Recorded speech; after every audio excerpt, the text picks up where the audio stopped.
Ya, sebenarnya boleh kita cerita di zaman Nabi. Contohnya di zaman Madinah. Kita pun cerita kepada orang. Ni kumpulan Islam, Nabi. Nabi orang Islam. Lepas pada tu, kafir Quraisy, golongan kafir. Lepas tu ada Yahudi.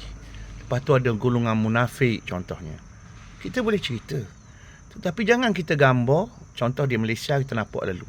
Golongan Nabinya kita. Buat kita je. Kita gambar gitu. Ni nak Islam, ni Nabi ni. Golongan kita lah. Yang nak Islam ni golongan kita.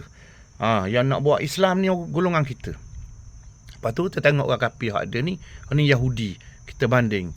Lepas tu golongan hak lawan kita, hak orang Islam tu. Orang Islam juga hak lawan parti kita. Kita pun gambar ini dah munafik.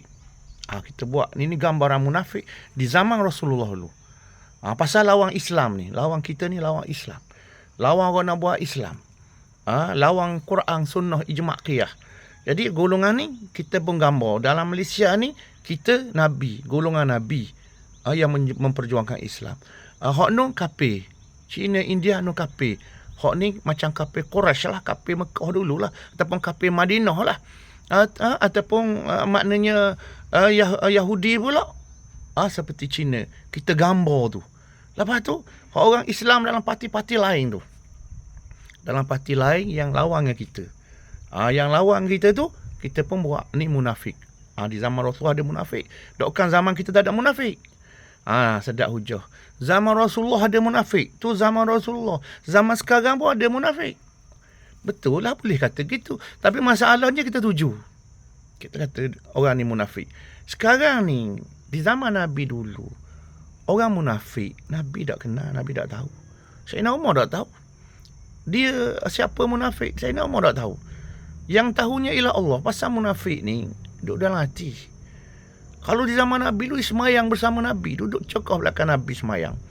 Bangun awal semayang zaman Nabi tu. Berjubah, berserbang munafik zaman Nabi tu. Jadi hari ini kita nak kenal lagu mana? Dulu Allah je kenal. Lalu Allah khabar ke Nabi. Allah khabar ke Nabi. Apabila Allah khabar ke Nabi, Nabi tahu.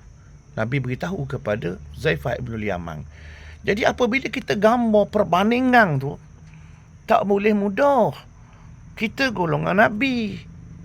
Memperjuangkan Islam. Orang lain memperjuangkan Islam juga. Tapi dalam bentuk aulawiyah yang lain. Aulawiyah orang lain pendidikan. Aulawiyah orang lain ekonomi. Islam juga. Aulawiyah orang lain memperkasakan politik. Kita aulawiyat kita hukum. Orang Islam pula dia nampak seolah-olah hukum utama nombor satu. Jadi kalau dah buat hukum, ambil Islam. Padahal ini dari sudut pendekatan, cara berbeza meletakkan keutamaan dalam apa dia menguruskan negara ni.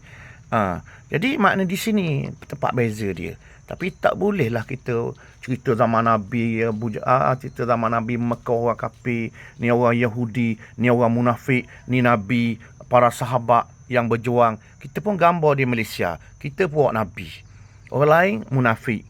Orang lain Yahudi. China, India tu macam Yahudi. Orang Melayu hak lawan kita ni munafik duduk situ. Hak kafir-kafir ada ni kafir macam hak zaman Nabi di Madinah. Tak boleh gitu. Bahaya itu takfiri tu dipanggil. Hulu dan takfiri. Tak ada ulama pun buat kerja lagu tu. Syekh Said Ramadan Al-Buti dah ulah lagu tu.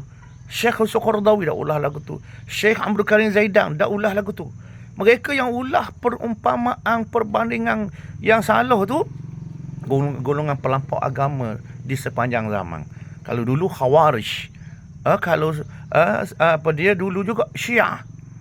Yang menyebabkan mengkafir sesama Islam. Itulah berlakunya kafir mengkafir tu. Situ sebab punca kesilapan faham. Dia kata dia faham politik. Dia lah orang mahir politik. Politik negara-negeri, politik negara, politik antarabangsa. Tetapi membuat perbandingan tu yang mungkar. Perbandingan tu mungkar. Salah besar dalam Islam. Kerana dia membawa kepada permusuhan, kebencian, mengkafir sesama Islam. Jadi perbandingan itu tak boleh macam tu. Pasal kita ada mazhab.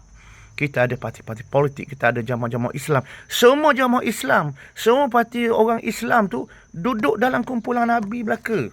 Bukan kita saja duduk kumpulan Nabi ni. Orang lain pun duduk sini juga. Cuma parti berbeza, mazhab berbeza, jamaah je berbeza. Kalau kita nak buat perbandingan zaman Nabi tu, kumpulan lain tu duduk kat kumpulan Nabi juga. Mazhab Syafi'i Maliki duduk kat kumpulan Nabi. Pakai amanah amno duduk kat kumpulan Nabi. Bukan PAS saja. Itu cara dia. Kalau tidak akan berlaku perpecahan, mengkafir sesama Islam. Wallahu a'lam.